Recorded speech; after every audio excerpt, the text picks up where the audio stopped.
Good afternoon, everybody, or should I say good morning or good evening, depending on where you are in the world, joining us right now live. But thank you for joining us again, and welcome to another episode of Conversations with Dune and Friends. And today we have a wonderful and fabulous and fantastic and awesome friend joining us from uh, all the way in southern Alberta, and I'll let him speak about that in just a moment here.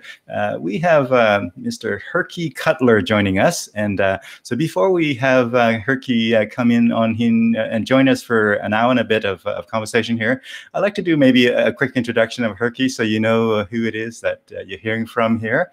And folks out there, if you can hear us, give us a sign, send us a bat signal or something. These conversations are always better with sound, I think.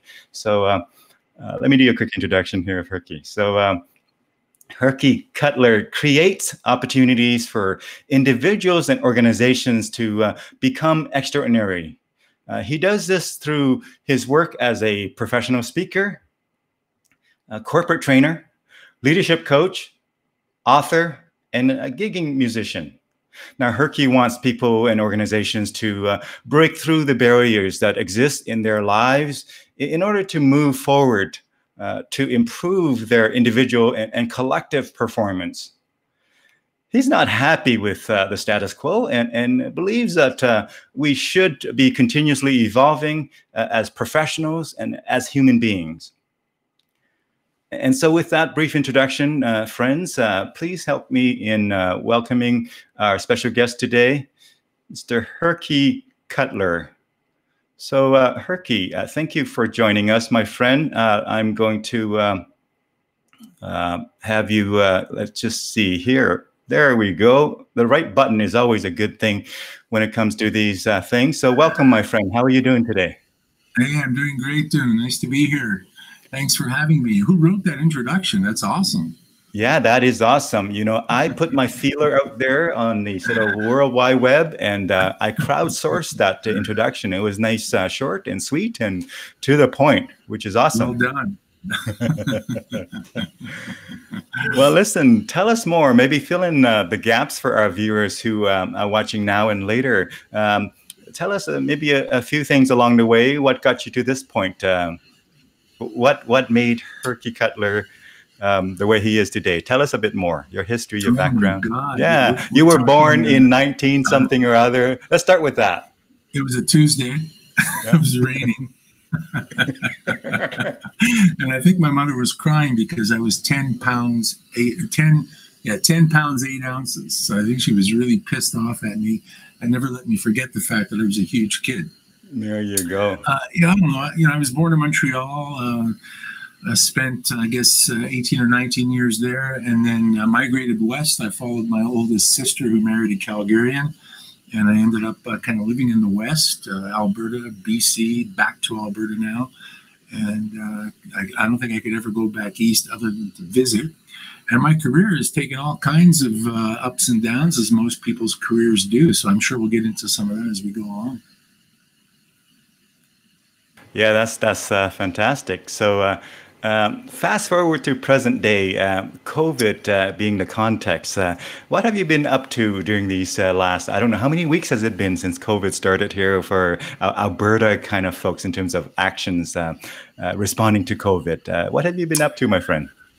Well, for me, as you know, Dune, obviously the audience may not, but being a speaker and a organizational consultant and a corporate trainer and a musician, it all has to do with being in front of audiences, and there are no audiences. So essentially, I haven't worked in front of a crowd since, I guess, the end of March.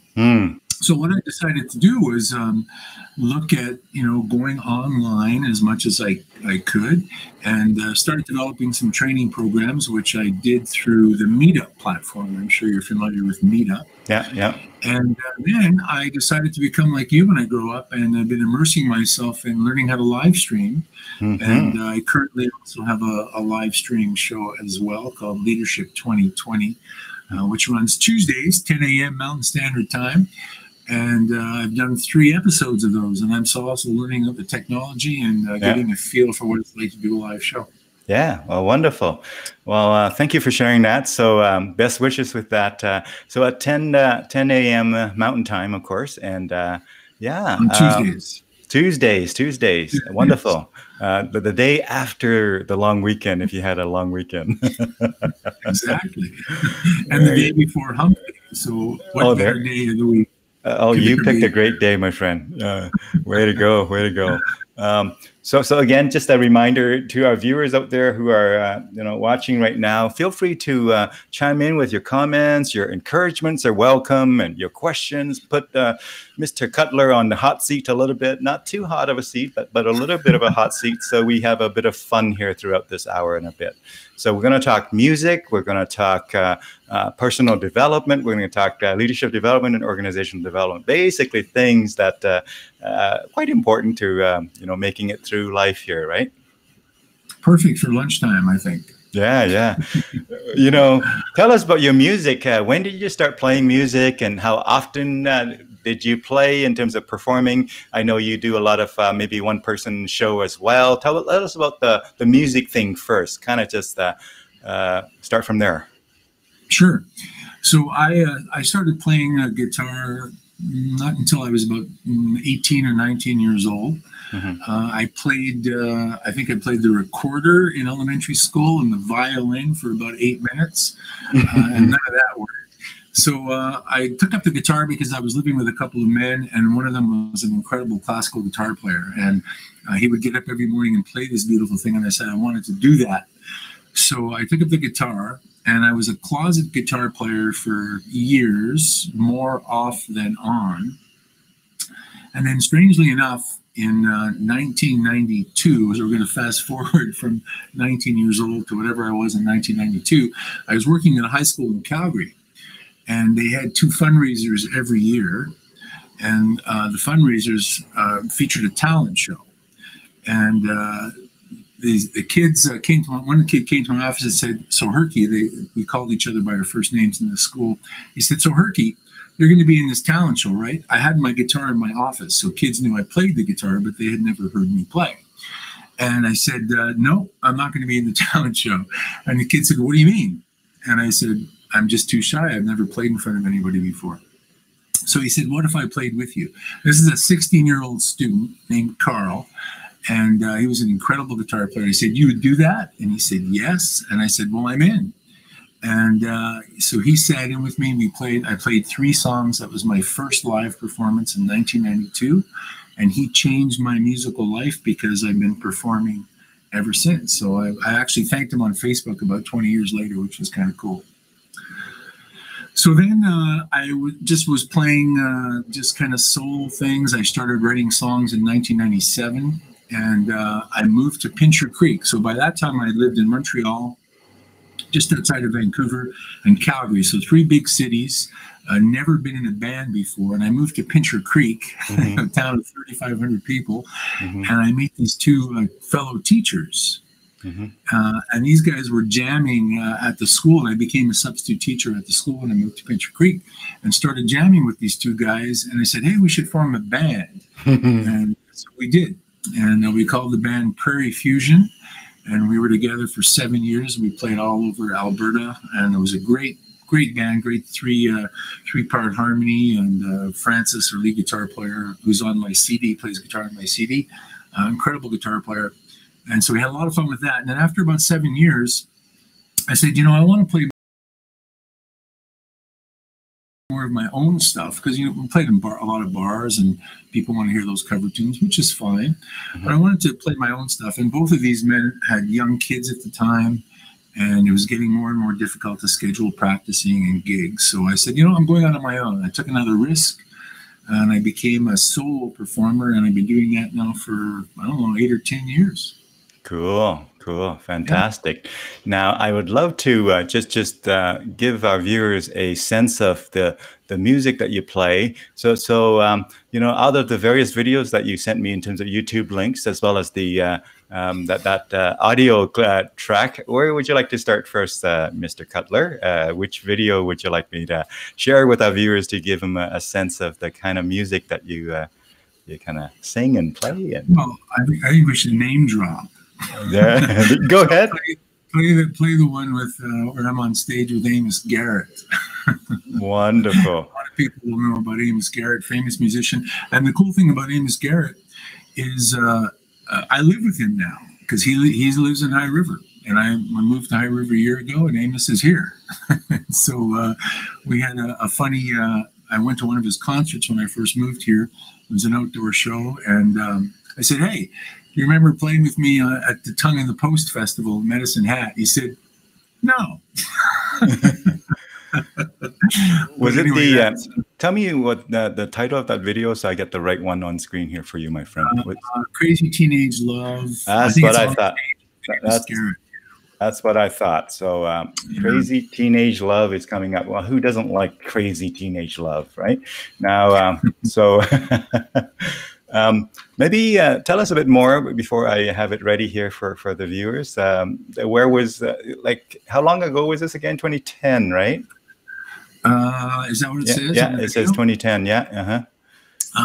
That maybe sounds about right. So yeah, Tongue on the Post Festival, which is a fantastic music festival held in Medicine Hat every year, and they did something a little different for that year. They had stages where they had 4 or 5 musicians kind of in a team, and people were sort of going all around the venue to these different stages. And Amos Garrett happened to be with me on my stage, or I was on his stage as well. So, and each one of us played a couple tunes, and the others kind of backed us up if we wanted. And so I got Amos to play a little lead guitar on this. The quality at the beginning is not terrific, but it gets a little better when you move into it.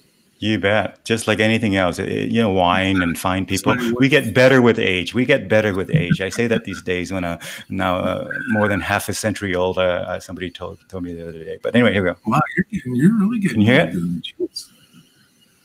No. You hear it? No.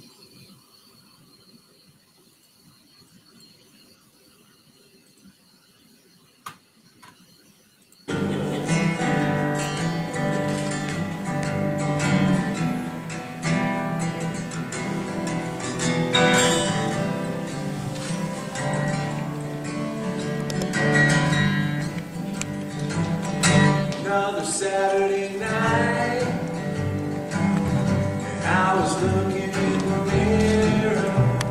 I could see your smile. Wasn't getting any nearer. It hurt so much inside, like a bolt of lightning. Way I was stuck on you. Unbearably frightening. I played all song day, wearing out the track. Even though I never had you, I want my baby back. This crazy teenage love is tearing up my heart. Do you ever stop what you can't even stop? Go in.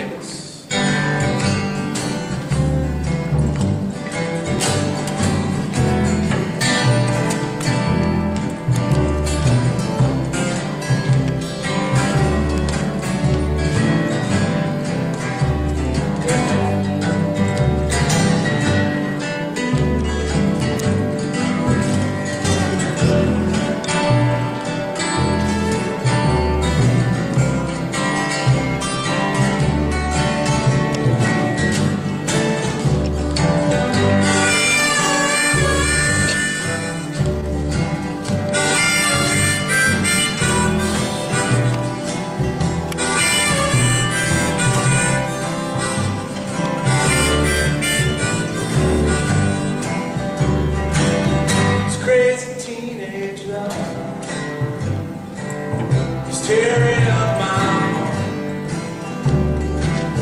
And do you ever stop what you can't even stop? Little sweet 16, faithful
Thank you so much. It's pretty cool to see this playing. It's great.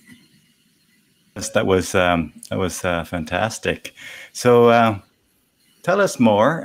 You typically perform in a sort of a one-man band kind of thing, and you have your harmonizer going, you have your drum machine kind of accompanying you, you're on your guitar. Tell us about how often do you do that gig in that configuration? I've been doing about 25 or 30 shows a year, Dune, Mm-hmm. last few years. I don't want to do it more often than that. I mean, I only have a certain amount of time in my life. Mm-hmm. Music is one aspect of my life. I love playing. I love when people get up and dance, or as you know, I bring instruments with me to my shows and Mm-hmm. pass up percussion instruments, and a lot of people enjoy playing along with that. And that gives me a lot of energy, and it's fun. I really enjoy it a lot. Yeah.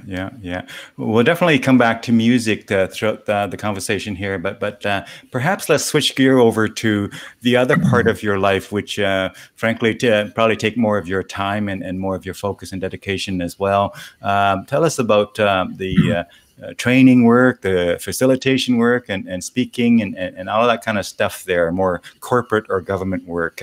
I have a clip here as well from where you were presenting to the city of Lethbridge. Let me know when to show that as well. Sure. Speaking and training, I absolutely love doing that kind of work. I'm very blessed, as I know you are. We're able to walk into different organizations or institutions and be invited in. We're not just crashing the door, but be invited in and asked to look around and see what kinds of things that maybe we can make suggestions around changing to get the organizations to become better. Mm-hmm. And I feel blessed and honored to be able to do that kind of work. People really have to trust you in order to do that. So I want to just emphasize the gratefulness I feel for that. And the work itself, when I'm able to do a keynote or even a presentation at a conference and move somebody, inspire somebody in some way, shape, or form, there's not a whole lot better than that. And it's the same thing in the training session. And I love spending the time preparing. I love doing the research, finding out about the organizations, and then coming up with content that they think is pertinent. And I'm an outside the box guy, Dune, as you probably know. Mm-hmm. I don't do things in a traditional sort of way. I'm always looking for an end around, a different way of looking at things. I seem to have this, and I think it's because. I think it was because of my childhood. That could be another show or another part of the show if you want. But I think I have this I know I have this sixth sense. I could walk into a school. I used to spend a lot of time in schools. Walk into a school or an organization, and I can actually just feel that something is up, something is wrong. Mm-hmm. And very quickly I can determine what that is or where it's coming from. Mm-hmm. So it's a pretty cool, very blessed to have that gift. You're an organizational reader. Yeah, I guess, yeah. Or some whisperer. People, yeah, whisperer. There you go, whisperer. I'm guessing that you, it's a higher rate that you can charge if you're a whisperer versus a reader. So your choice, my friend. A or B, just like being at the dentist. Is this better? Is this better? Your choice. We can show next you're presenting to the city of Lethbridge, or we can show the speaker clip of your YouTube clip. Where would you go? Let's show the speaker clip, and that way people get a sense of wonderful. A little bit of stuff that I kind of do on stage. Wonderful. Let's go ahead and make that happen here. We can make that happen. Let me know if you can hear it.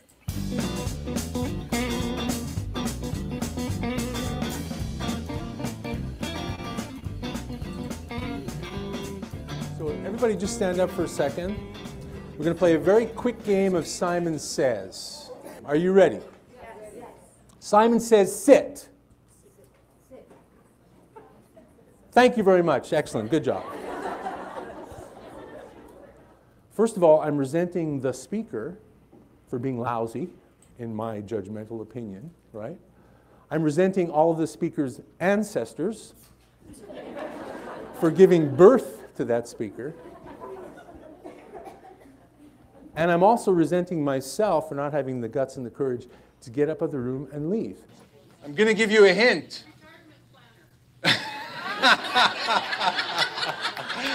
That's a wrinkle maker. I work with a lot of young people, and they're always using that term. You're so real, man.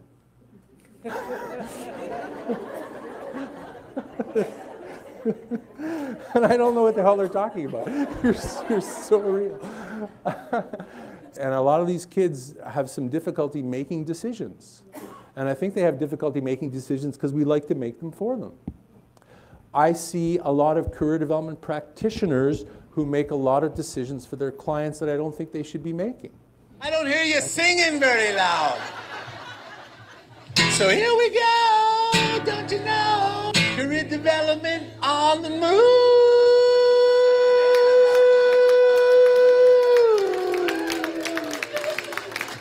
It's a tough crowd, Paula. This is AC/DC, ladies and gentlemen. This is not World Roots. Thank you very much. It's not inauthentic. Is there such a word as inauthentic? Yeah? Okay. There is now. It's not inauthentic to be ugly. In fact, being ugly, and you're talking metaphorically here and not physically, and owning that is part of being authentic. Here's a guy that I believe is authentic. He doesn't hide the crap that he does. He tweets about it. That is the yoga part of the exercise. We're now going to add the laughter.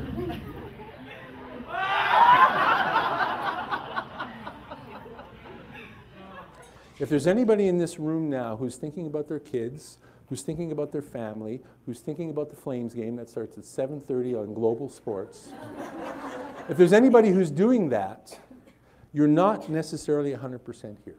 And is there anything more powerful than being in the presence of another human being when they are 100% with you? So those of you that think that you have some of these barriers in your life, what are you doing about them? You changing one part of your life is going to change everything around you and everything around that, and could affect the whole world. Sometimes I feel like I'm misunderstood. Sometimes I think that I don't think I could. Sometimes I don't do all that I should.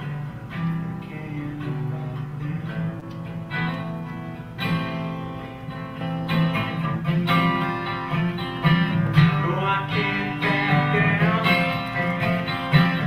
No, I can't back down. No, I can't.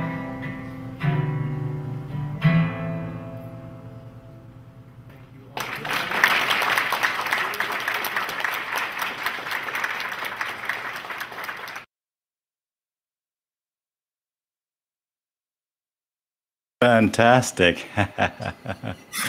Thank you for sharing that. So, yeah. Oh, look at that. I gotta show the the phone number. We probably, that's 1-403-432-0360. Friends. All right. If you are looking for some Call me. leadership development and all of those things, call him. Yeah, his phone is on. Call him right now, and he'll just quit the interview here and he'll just go and talk to you. And I'll just put it on speakerphone and we can have a conversation just right live on TV here. There you go. There you go. Cool. Well, thank you for sharing that. So obviously, you bring. Oftentimes, we'll see in another clip here. You bring in sort of musical devices. I'm going to say that you, in fact, allow your audience to participate and kind of play along as well. But in this particular one, the group was probably too big for that. Do you ever do that thing with a huge group like that, where you have a few hundred people, or is it usually a smaller group where you have them sort of pass out the musical devices that they play along? Instruments, I shall say. Yeah, usually in small groups, because I probably only have 50 or 60 percussion instruments. So, it's not I've been to some workshops where drumming circles, for example, where all 200 people at the conference would be in a drum circle and doing that. I don't do that. Mm-hmm. So what I do in training often is I use music in a variety of different ways. One of the things I do a lot is get people to write songs in training. So whatever the theme is, whatever I'm being asked to train about, I'll get them to write a song, and I give them very little time to do this. I might give them 10 minutes to come up with a song, put them into small groups, Yep. and then they have to perform the song in front of the rest of the group. And in the performance, they use percussion instruments that I give them, and it's incredible what they can come up with in just 10 minutes. It's remarkable, actually. Yeah, time is magical, and how we fashion our perception of time really influence the activities and the outcome, right? Absolutely. Yeah, and when we're put under pressure, we have to get it done. I tell them there's no time to edit. You just got to just write the words down and see what comes out. And it's amazing what comes out. Yeah. This might be a great time to also show another clip, and then we're going to talk further, on this topic of, again, speaking, training, and organizational leadership development and things like that. So I'm going to bring in this clip here to share with our viewer. Tell us about this clip from the city of Lethbridge, my friend. Okay. Yeah. So I met. This is where LinkedIn comes in handy, doesn't it? So I met somebody on LinkedIn who contacted me. We had never met before, and we had started having a conversation. And he was a leader, at a leadership position at the city of Lethbridge, and he had designed or developed an idea for a mentorship program to be held at the city of Lethbridge, and he put together a team in the city to sort of do some research on mentorship and find out some best practices, et cetera, et cetera. And he knew that I had done some work around mentorship from my profile.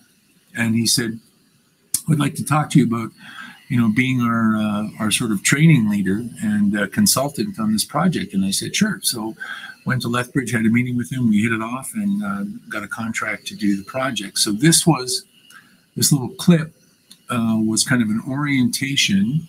I think we did 4 or 5 of them because they have 2,000 staff at the city of Lethbridge.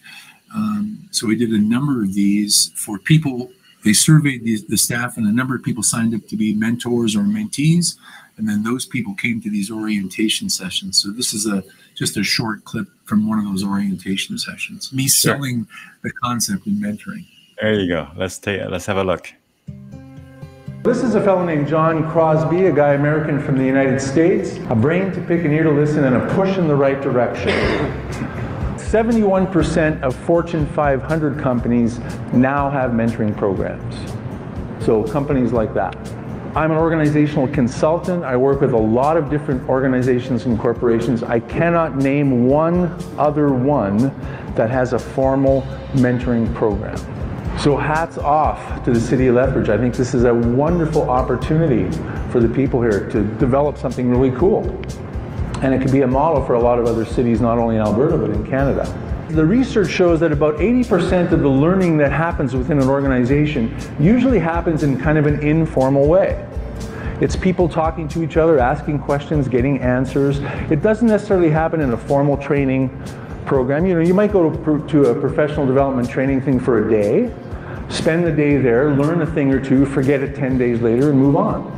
This won't happen with this particular presentation, but with others it does, right? So it happens informally. So mentoring is a perfect way for that to happen, because when you're hooked up with your mentor and your mentee, that can happen via text, telephone, in-person meeting, lunch, coffee, whatever. It can happen all sorts of different ways. Well, wonderful. Tell us your thoughts on mentoring and coaching. Are there differences in your view, and do you prefer one over the other? What are your thoughts there? Definitely differences. A mentor is not a coach. I see the main difference being a coach and his client or her client are, they're setting formalized goals. The client wants to get somewhere. The coach is going to help that client get somewhere. The coach might push a little more than a mentor would be. I see a mentor as someone who provides support, resources, advice when he or she is being asked to do so. And as I mentioned in the video, mentorship happens very often in informal ways. Doesn't have to be formalized. Where a coach-client relationship is going to be formalized, at least in my experience, usually some kind of a contract, a certain amount of sessions, and these are the kinds of goals that we're trying to achieve. Not that you wouldn't have goals in a mentor relationship, but they're, in my opinion, less formal than they would be in a coaching situation. So yeah, I definitely see a difference. Yeah, you bet, you bet. Now, this might be a great time to bring up some photos and have you tell us stories or insights or whatever you comes up to in mind that you want to share. So yeah.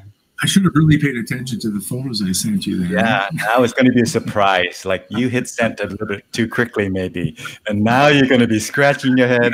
Yeah. But just like I have to leave early, dude. I'm sorry. You do? You have an important meeting. Somebody called you on that 403 number we gave out earlier. That's right. So this is the Ramoners. So this the reason this picture's up is because for 21 years in a row, every summer, I go to a music camp called the Puget Sound Guitar Workshop in Port Orchard, Washington State. And this is the first summer. The actual camp is going to be in about 3 weeks' time. And this is my first time in 22 years that we won't be having the camp because of COVID. Mm-hmm. And the camp is just the most amazing experience. I mean, I can't imagine my life without it. I'm going to have to imagine this year without it. But there's 3 separate weeks. The camp is 6 days long. There's about 140 people in camp each week. We take over this Bible camp area, which is absolutely gorgeous, with cabins, fields to camp in, a beautiful lake. And there's obviously instruction with incredible instruction from all different kinds of music and all different instruments as well. It started as a guitar workshop, but it encompasses all kinds of instruments now, acoustic instruments. And there's a dance and there's a student concert. And this is a scene from a student concert with my buddy Bruce, who is one of the camp coordinators, and he's there all the time. And we've developed a really good friendship. He's a great songwriter, singer-songwriter. And he didn't know what the hell I was doing. I just told him to bring a wig to camp and some sunglasses, and you're coming with me in my student concert song. And then he found out we did a Ramones tune that I actually moshed 2 Ramones songs together. Yeah, and played it at the concert. Hey, a long time ago when I used to watch TVs, and it might have been a movie though called Camp Rock. Was this anything like Camp Rock? Maybe a little bit. I never saw Camp Rock, so I don't know. Okay. I know this scene. Tell us about this. Well, yeah. So, I mean, a huge part of my life, of course, is my wife, Risa. And that's her in the pretty dress. And her 2 sons, so my 2 stepsons are standing to her right. The taller one is Jason, and the shorter one is Aaron. And this is a ceremony that we had done in our yurt. As I mentioned, I live in High River, but that was only up until last year. For 25 years, I lived down in Twin Butte, Alberta, down near Waterton Park. And when Risa moved in with me 15 years ago, about 2 years later, she bought this yurt and brought it onto our property, and we got married in it. And the lady on the left in the purple sweater is a very good friend of ours from Sandpoint, Idaho, and she performed the service for us. So it's a pretty cool way to get married. Well, I think you guys are the first people I know of who owns a yurt. We don't anymore. And we sold it with the house. It's part of it, but it's down there if you want to go drive by it. By the way, Risa sends her best to you, dude. Oh, well, thank you, Risa. So let's continue here. I recognize some cool people there. Hey, this was pretty cool. So, folks, if anybody's watching, this actually is because of Dune, I think, or Stefan on the drums there. But Dune was the one who phoned me one day and said, "Hey, I want to be in a band." And to give you some context around that, all these people that you see on stage were part of the Canadian Association of Professional Speakers, I guess, except for Lynn. She never joined, did she? The female on stage. But the rest of us were members, we're all speakers in this association. Dune phones me up one day and said, "Hey, you want to play in a speaker band that we're putting together from all across the country?" And I said, "Sure." And he said, "But it has to be bass." I don't play bass. But I did, I fooled around with bass a little bit on some home recordings. So I said, sure. I mean, you can't pass up the opportunity. So I bought a bass. I learned how to play bass to these songs. And we played Dune? 4.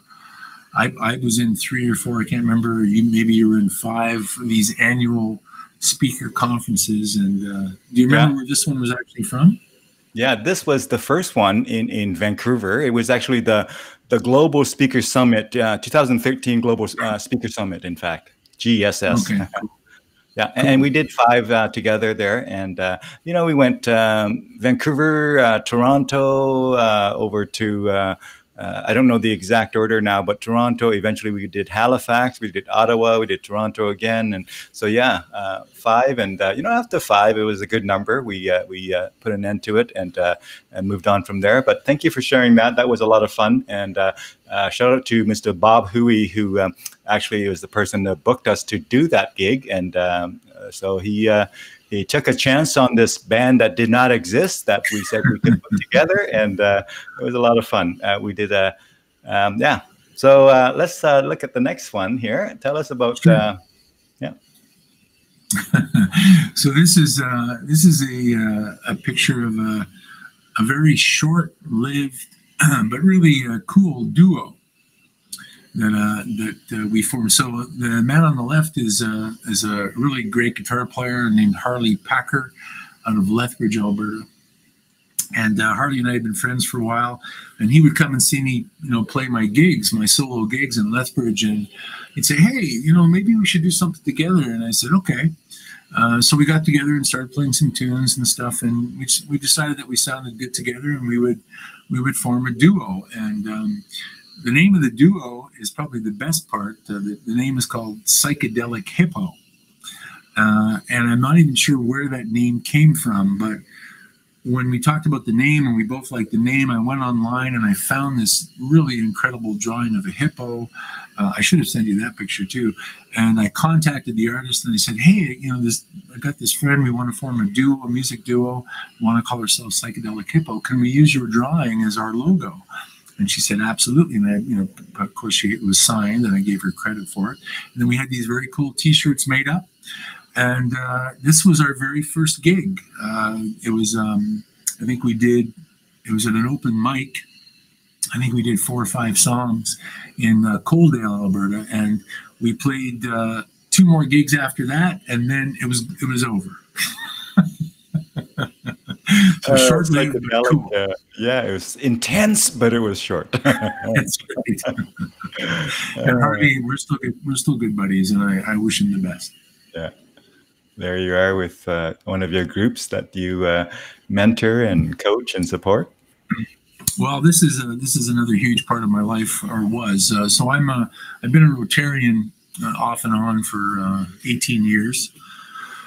And one of the things that I love is working with youth, and I've been doing that for my whole life pretty well, both at-risk youth and regular youth, if you will. I consider all youth regular youth. Some just happen to be in worse circumstances than others. And in Rotary, we had a program called RIPEN, they still do, which stands for Rotary Youth Program of Enrichment. And every year, in September, we did a 3.5-day camp on a weekend. And this was done at Eagle's Nest Ranch out in Medicine Hat area. And we brought about 60 to 70 high school students ages, well, not really high school, but ages 13 to about 17 or 18 out to the camp. And the first year I was in Rotary, my good friend Bruce Dines from Medicine Hat was visiting clubs. He was the coordinator of Ripen, and he was visiting clubs, talking about the program, trying to get people involved. And I said, yeah, I'm in. And I went that first year I was in Rotary. And then 3 years later, I took over for him as the coordinator, and I ended up being the coordinator for 15 years. So I was with that camp for 16 or 17 years. And one of the best things I've ever done in my life. It was life-changing, literally, for many hundreds of kids just in 3.5 days because of the way we put the program together. So it was pretty cool. So perhaps we can label that segment of your career Kids Whisperer, no? In keeping with the theme from before there, you know. Sure, I need to box this into a theme. That'll work. Oh, I forgot I'm speaking to you an out-of-the-box man. Sorry. That's okay. So this is a new. This brings up two things for me that are recent. One is landmark training, and I'm not sure if you're familiar with landmark training, Dune, or any of the audience is. I've taken some. See, I'm a man of educational pursuit. I do take courses. I don't just teach them. I'm sure you do. I'm sure you do. So I took the landmark form and the advanced course last fall, back to back, and that was also life changing for sure.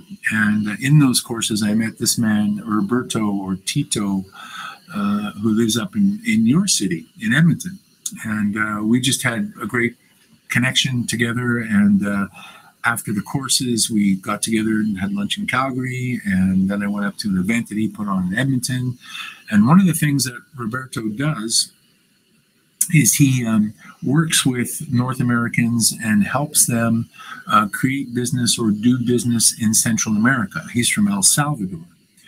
And so after a few of our meetings and discussions, he decided to put together a team of, I think there's 7 of us on the team, who are creating some things that we're going to be doing, hopefully, in Central America. At least this was happening prior to COVID.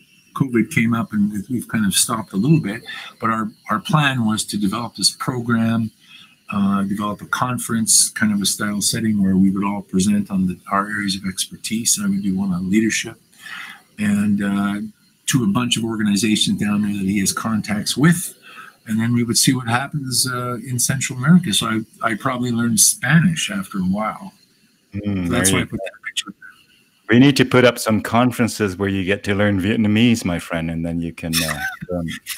Are you kidding me? Like, Spanish would be hard enough. I couldn't imagine learning Vietnamese. Seeing you write Vietnamese notes is just crazy. Yeah. Did you know that Vietnamese was actually? I don't know if, as far as I know, it was based on the French alphabet, right? The way it's even pronounced, right? A, B, C, like literally, right? So yeah. So lots. Is there only 26 letters in the Vietnamese alphabet? Yeah. It's just like French with a few more accents, and but really accent symbols. Oh, okay. But it's very much like French in its construct. Now, here's a unique thing that I have learned along the way. One time, I was like, how come all the names, Vietnamese names, people's names are very short, like Dune, one word. And I came to realization, wait a minute, all the names in Vietnamese are one syllable, right? One syllable. Wow. Yeah. I know. And I say, wait a minute, all the words in Vietnamese are one syllable. And it's true, all the words in Vietnamese. We don't use multiple syllables. We keep it to one word. It's like, are you kidding me? One block, and you just add different words and you mix them up, and it has different meaning, but never will you find a word with multiple syllables. There you go. So translating English to Vietnamese must be a real art. Exactly, because it's a combination of words that will give it different meanings and whatnot. And but every word is just one syllable, and just short word by itself, one syllable, and you just plug them into the appropriate places. There's a prize for somebody who can identify a Vietnamese word that isn't from French or English or whatever, that is in fact multiple syllables. I don't think it exists. Wow. Very interesting. Tell us about this. Well, this is you and I. This is where I think I met you, isn't it? Yeah.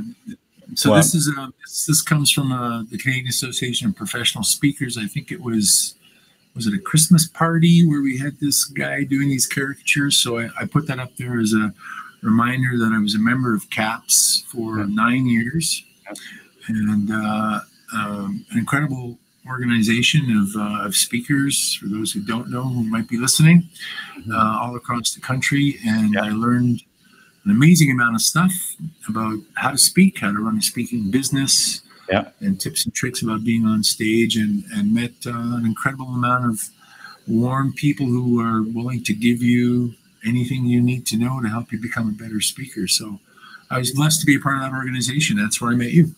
right. Wonderful. Yeah. Yeah. It's let's lots of great memories from there. And there you are with some more friends. So this is one of the coolest stories. So these are people I had never met before, except for the guy in the blue shirt on my right. So this is from a trip to Russia. So in Rotary, I was fortunate enough to be designated as a team leader for a group study exchange. And I took 4 other folks from Southern Alberta to Russia, and we went there for a month. And we stayed with Rotarians, and the idea was to learn about each other's cultures, obviously, but also to find people who were doing similar work to me there, and then they sent a group over here. So this was really interesting because this was the first city that we landed in, called Cherepovets, and the man on the right is a Rotarian, and he says the first day I got there, he said, "Herky, come with me tonight. We're gonna." And he spoke pretty good English. He said, "Come with me tonight. I have a surprise for you." And I said, "Great." So he takes me to this venue, which is a part pool hall, part stage, music area, part something else, and banquet rooms. And he brings me into a banquet room, and these people are there that I had never met before, with, as you can see, this incredible setting, on the table with all this beautiful food and drink. And I'm saying, "What the hell is this?" And he says, "This is like a welcome to Russia." And these people are all professional performers. So after we had this incredible meal, he brings me into the stage area, and these people start singing songs to me with karaoke backgrounds, but they're incredible performers. And I got this private stage show for my welcoming to Russia. And then at the end, they presented me with a very old guitar, stringless guitar, that they had all signed. And I actually carried this. This was the first, second day in Russia. We were there for a month. I carried this guitar with me on trains, wrapped up in garbage bags for an entire month, so I could bring it back home to Canada. So that's what that picture was about. Pretty special. Cool story. These are cold-hearted Russian people, right? Russians are cold. You can title this photo here, "From Russia with Love," if you are aware of the reference that I'm referring to. Yeah, or the Russian Whisperer, whichever one works better. You've been listening. You've been still listening. That's good. Keep on listening, okay? Keep on paying attention. And that's the team I took with me. Cool.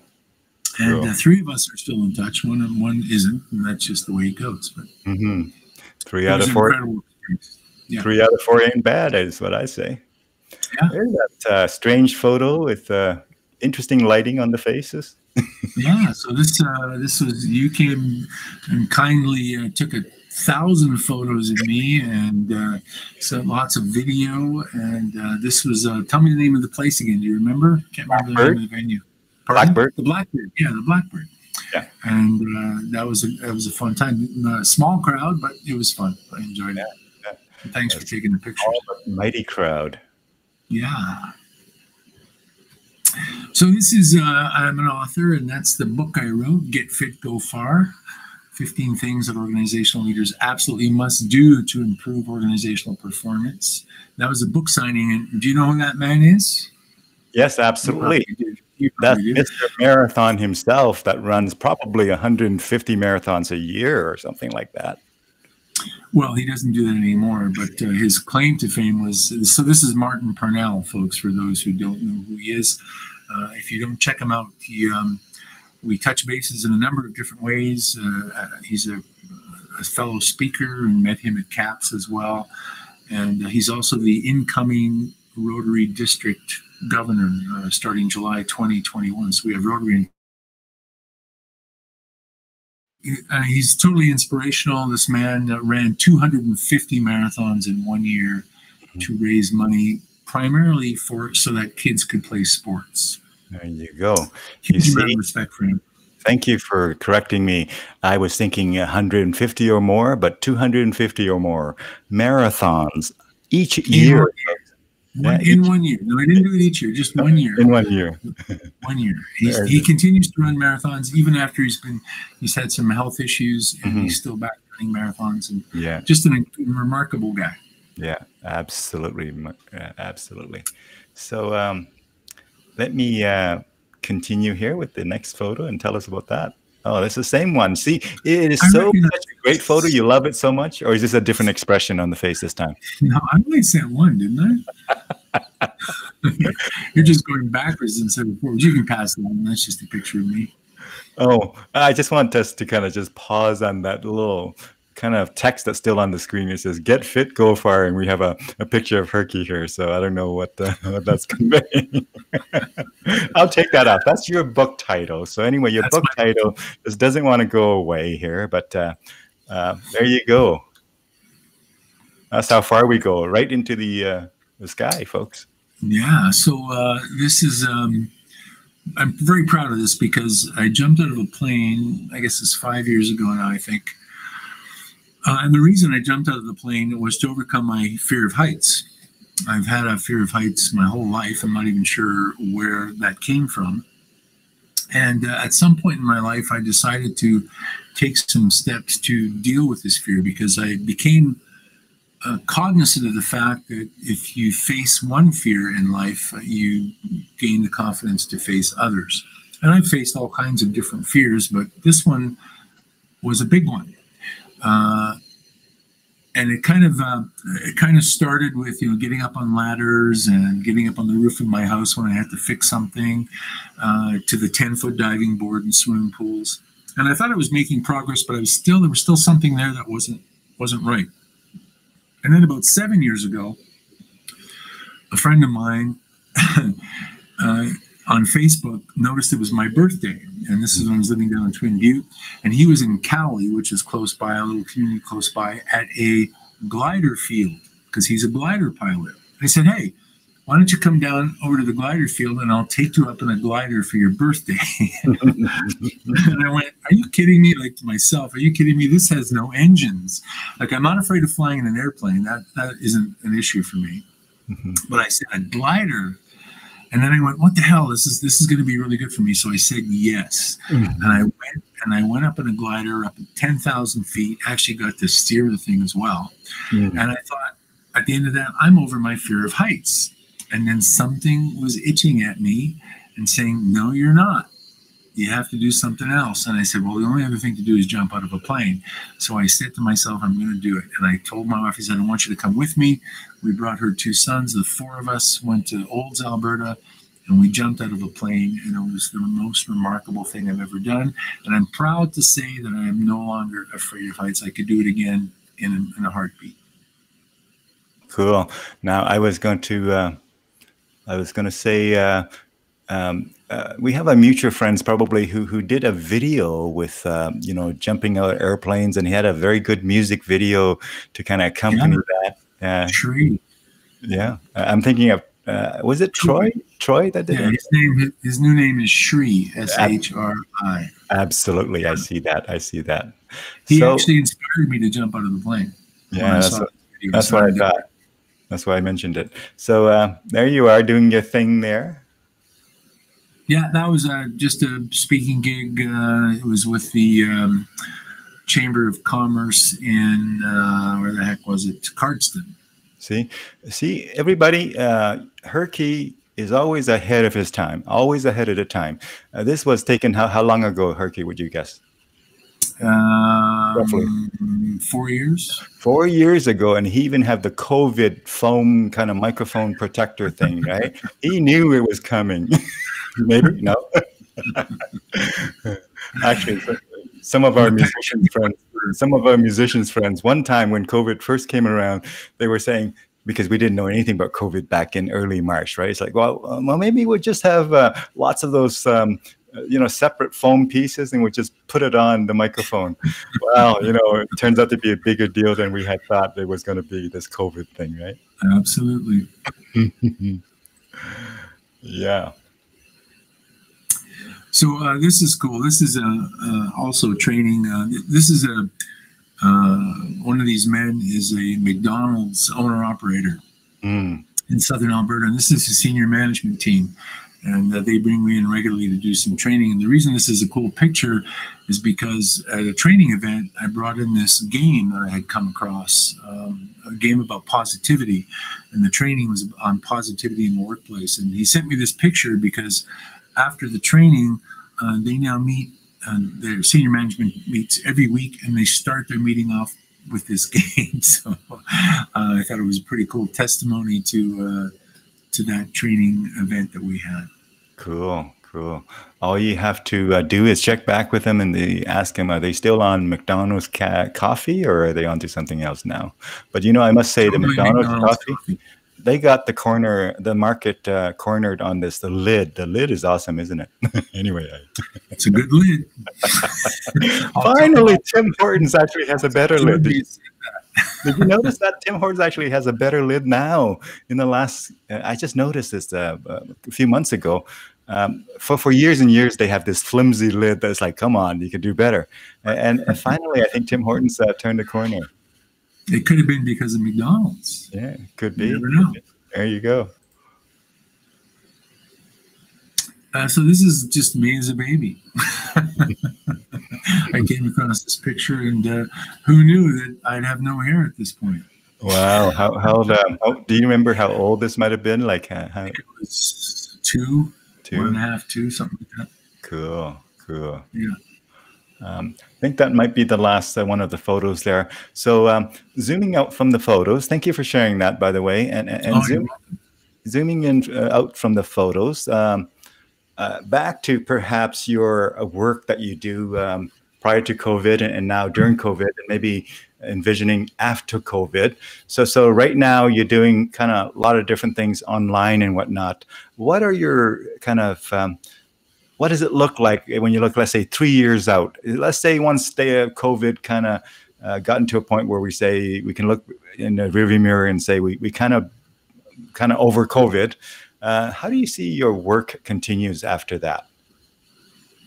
Well, I've got a number of things on my plate. I'm sure every one of us does. So one of the things I want to do is do an audio version of my book. So that's sort of hopefully will be happening soon. The other thing I want to do is put courses online. So I've developed courses. I do training events, so people will say, can you do some training on whatever? But I've also developed training courses that I do, and I want to put those online. So that's why I'm really excited about this technology that I'm learning to do live streaming. So the next step is to do an academy on learning how to use every aspect of YouTube. Yeah. And then after that, my next step is an academy on Kajabi. Are you familiar with Kajabi? Not Kajabi, no. Okay. So Kajabi is a platform where you can develop online courses, sell them. You can also do your email marketing on there, and you can create your website, landing pages, and so on. So I'm going to take an immersion program in that, and that's where I'm heading. I'm heading to put my content online, and then I have another book in the works as well. Well, in my head. In the works. I'm familiar with Kijiji as a musician, but that's probably a different thing. Pretty close. All right, cool. I could sell my courses on Kijiji. I might get more. Yeah. Hey, we got lots of time. I don't have a meeting until about 1:30, so we certainly can continue here, and we will. Tell us about the, maybe just quickly back to the music again. We're going to kind of come back to music. sounds like you're kind of done with sort of joining bands and whatnot. Sounds like your music is going to be solo act going forward. That's going to be your continue focus. Is that right? I'm not saying never, never be in a band. If the right person came along and said, "Hey, you want to do something together?" I would consider it. A duo for sure. I'm not sure if I'd want to go more than that at this stage. There's just too many moving parts, as you know. You're in like 9 bands, so you know what that's all about. I just don't, I don't see it. But certainly a duo, maybe a trio kind of thing. But I want to continue to perform. I want to continue to write songs. I just finished a new one. I'll have that out on video maybe this week. So I really enjoy that part of it. So I don't see my music going, crazy anywhere, but that's where I'm at with that. If you have to guess how many songs you might have written so far, what kind of ballpark number would you be at roughly? About 150. 150. The same number I was thinking. Martin Parnell has ran the marathon. So he runs the marathon every time I write a song. Yeah, I was thinking about the songs when I said 150, so I just spoke a bit too early. That's all. My number was accurate. My timing is bad. Right? I was going to say that. There's still time for you to learn, dude. Tell us about the City Fix, my friend. City Fix. There's you performing solo act with a hat and harmonica. Tell us about that. Yeah, so I did that video in my studio here, just kind of testing out the sound. So City Fix, of course, born in Montreal, lived in Calgary, lived just outside of Vancouver, lived in big cities, and then moved into rural areas and lived in rural areas for many, many, many years. And realizing that every time I went to a city, which I did often for work, there'd be this excitement, and this song was written as I was walking down in downtown Vancouver. I was there presenting at a conference, and I was walking around in beautiful Robson Street, and I went, "Oh, this is cool! Like all these cool sounds and smells, and diverse people." And I said, "This is really cool. This is a city fix for me. I love doing this. I would not want to live certainly in Vancouver or Calgary, in any big city really right now anymore. But I do need that city fix." So that's what that song is about. Cool. Let's roll it and tell me if you can hear the sound once I start playing here. This song is called City Fix, and I wrote it in Vancouver, British Columbia, when I was speaking at a career development conference many years ago, it seems, walking down beautiful Robson Street. I know many of you have heard of Robson Street or been on it. And I was living in Twin Butte, Alberta at the time, in the middle of nowhere, and it was really, really cool to just be listening to all the cool sounds and smelling all the cool smells down on Robson Street. So that's where the song came from, City Fix.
Everywhere I look, it's to the mix. Everywhere you can feel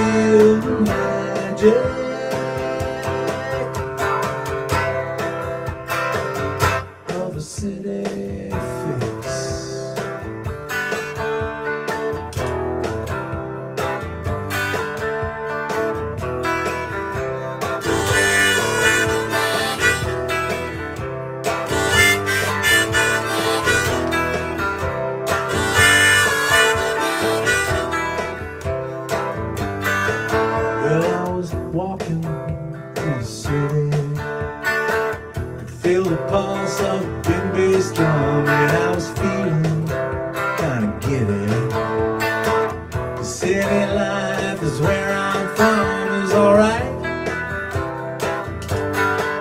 Is alright. Yeah, it's alright. It's alright. Look gets to the mix, the way you can feel the magic of a city fix. Gotta get my city fix. Oh yeah. Gotta get my city fix.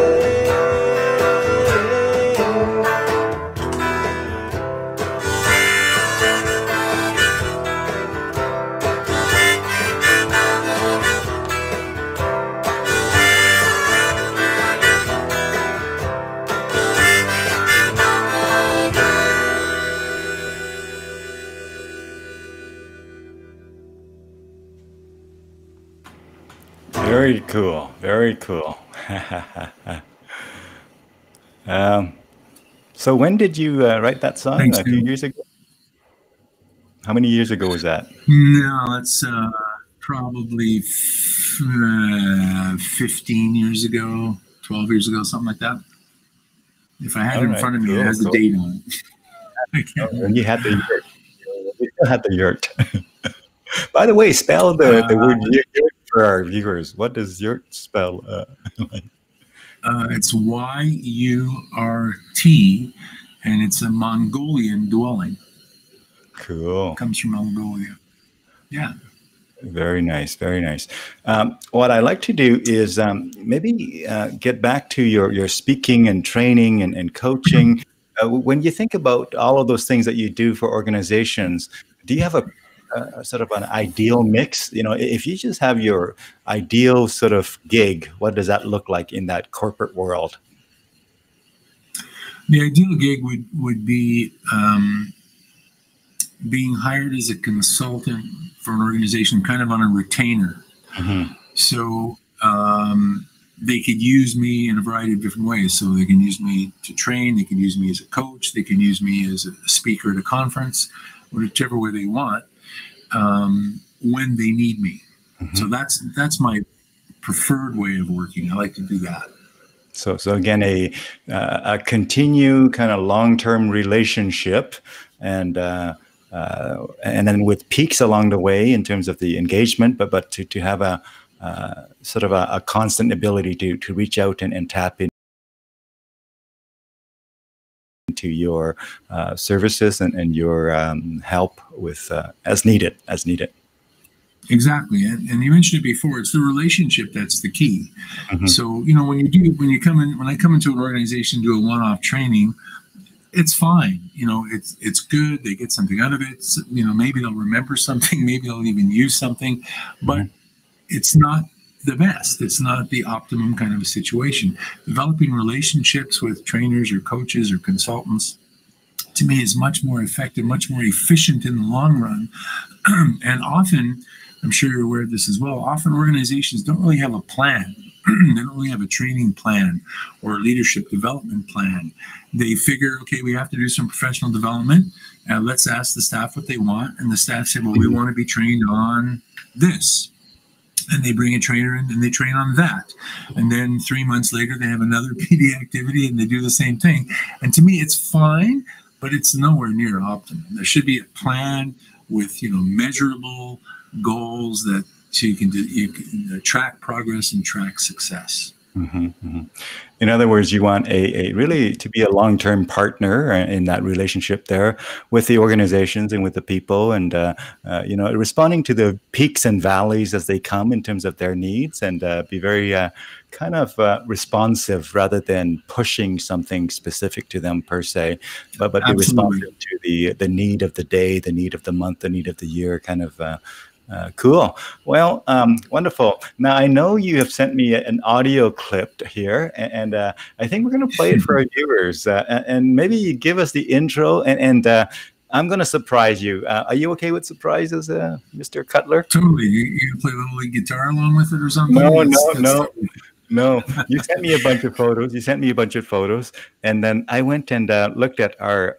You know how on Facebook you can actually look at the, your friend and then the relationship and say that the posts Yeah. that are between us.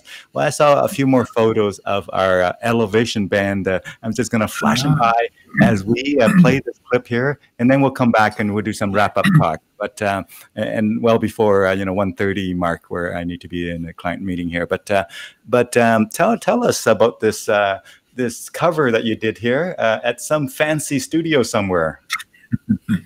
and one of the most highly rated studios in all of Sherwood Park, I believe it is. And this is, of course, at Dune's house. Dune was kind enough to invite me back to his house. He has this amazing musical setup with 327 guitars or whatever. And he said, "Hey, why don't you play a song?" And I'm not sure why I decided on The Wait, but The Wait, of course, performed and made famous by The Band, and The Band is my all-time favorite rock and roll band, and The Wait is one of my all-time favorite songs, and often the song I used to close my sets out of my gigs. So Dune said, "Let's do it," and he produced that tune, and here it is. You use the word produce very loosely, my friend.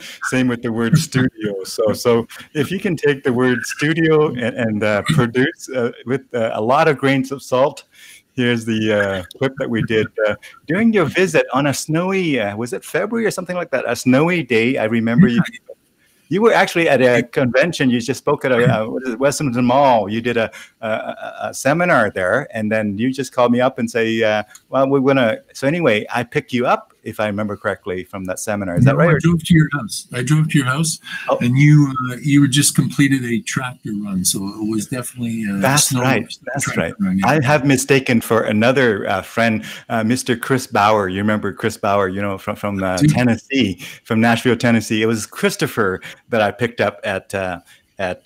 So I forget who I pick up where, but anyway. It's that age, dude. It's catching up to you. So let's play this. Tell us if you can hear the sound. If you can hear the sound, then we can kind of roll the video, but the sound is really the main thing here.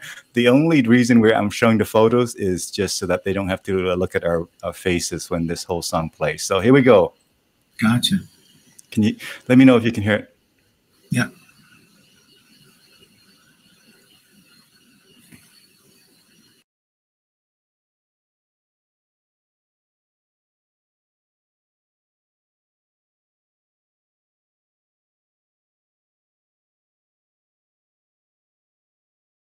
Okay, you getting some delays?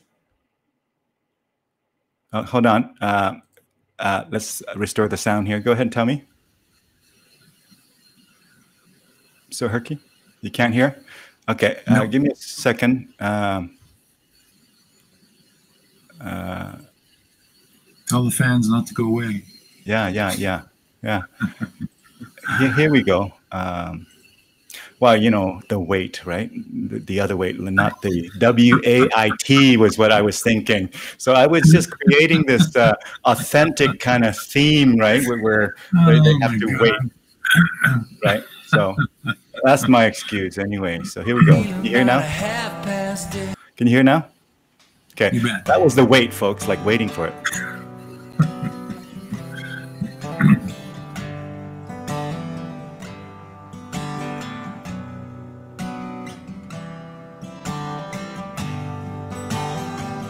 Pulled into Nazareth, was feeling about 10:30.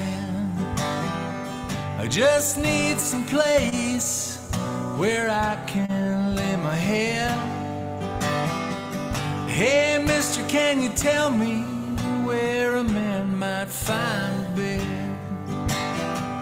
You just grinned, you shook my hand, that was all he said.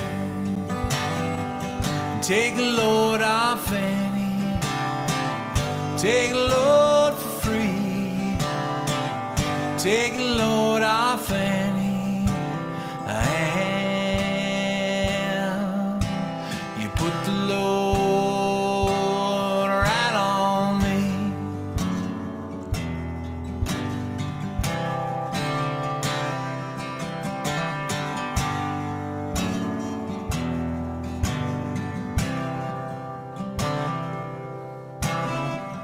picked up my bag. I went looking for a place to hide. When I saw Carmen and the devil walking side by side, I said, hey Carmen, come on, let's go downtown. She said, I gotta go, but my friend, he can stick around. Take a load off Annie, take a load for free. Take a load off Annie, and you put the load right on me.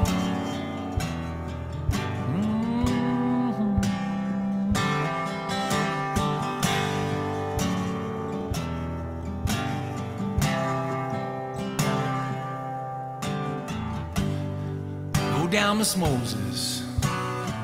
There's nothing you can say. It's just old Luke, and Luke's waiting on the judgment day. Well, Luke, my friend, what about young Annalie? He said, do me a favor, son, won't you stay and keep that Annalie company? Take a load off Annie, take a load for free. Take a load off Annie, and you put your load right on me.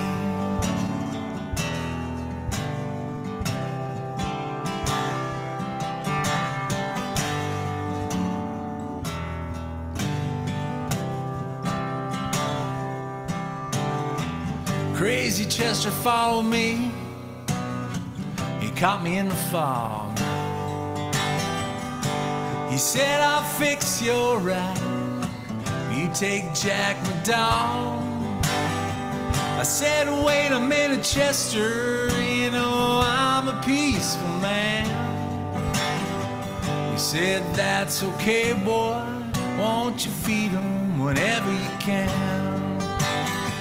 And take a load off Annie, take a load for free. Take a load off Annie, and you put your load right on me.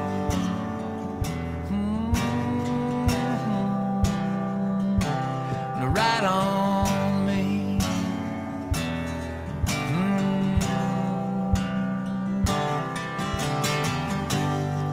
Catch a cannonball, now take me down the line. My bag is sinking low, and I do believe it's time to get back on Miss Fanny. You know she's the only one who sends me here with her regards for everyone. Take a load off Annie, take a load for free. Take a load off Annie, and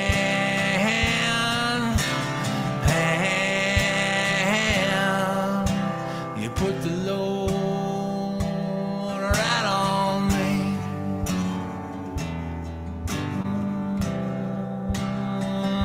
Right on me. Oh yeah, right on me.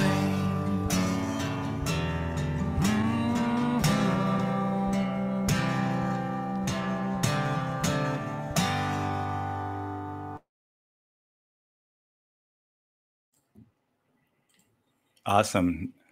Awesome. Thanks, Now Dune. that was Great worth pictures. that was worth the wait, I'd say. Worth its weight in gold for sure. There you go. You have to excuse me. English is my Oh, third language. English is my third language, and I'm still having fun with it. Your third Yeah, yeah, language? French, you know. What's your When second I was language? in grade 6, I was given Oh, I didn't know that. back to the Russian. I was given a choice: Russian, French, or English. And I said, well, Russian, maybe later. You know, why would you ever need to learn English? So then I took French. So anyway, I took some French before I realized I have to learn English. Oh, interesting. Very cool. Yeah. So, Mr. Cutler, my friend, my wonderful friend from, is it High River, did you say now these days? High River. Wow, High that's River, quite a right. change from Twin Butte, Alberta to High River, Alberta. Yeah, it is. So, Love it here. Herky Cutler, tell us as we wrap this up here for our viewers and now and later on in the recording, what are some words of wisdom that you like to kind of share and impart with our folks who are watching? Take us out, my friend. Take us out. Well, first of all, Dune, thanks so much for having me here with you. It's an honor to be with you and appreciate all the things that you do, both personally and professionally. And I guess in terms of words of wisdom, folks, this is a very strange time in our ages with this pandemic, and there's cosmic energy that is sort of changing the way we see the world and how the world is. And I think the best thing that we can do is keep loving each other, keep connecting with each other, and be kind to each other. I think people have a lot of high stress in this day and age, and just remember to be kind and love, because love is going to be what gets us through. Here's my message. There you go. And on that note, I would like to invite you to do that quick rendition of All You Need Is Love by the Beatles. Why don't we do that as we take ourselves out here, Mr. Cutler? Do an a cappella of All You Need Is Love. No? All you need All you need is love. love. All you need is love. Thanks. Bye, Thank you. everybody. Herky, stay in the green room for another couple minutes if you could. Folks, thank you for watching now and later. And till we meet again, take good care of yourself, take good care of one another, and enjoy the rest of your day, folks.